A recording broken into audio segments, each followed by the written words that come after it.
12তম BPL এর আসর শুরু হয়েছে আজ। তবে এবারের বিপিএলটা শুরু হলো একটু ভিন্নভাবে।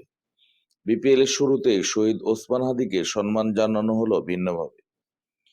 গত 12 ডিসেম্বর সন্ত্রাসের গুলিতে গুরুতর আহত হন জুলাই গণঅভ্যুত্থানের অন্যতম যোদ্ধা ও ইনকিলাব মঞ্চের মুখপাত্র ওসমান হাদি।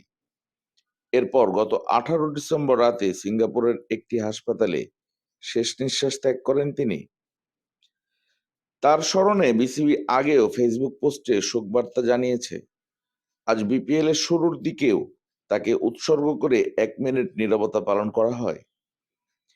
বিপিএল এর শুরুতে আজ মুখোমুখি সিলেট টাইটান্স ও রাজশাহী ওয়ারিয়র্স।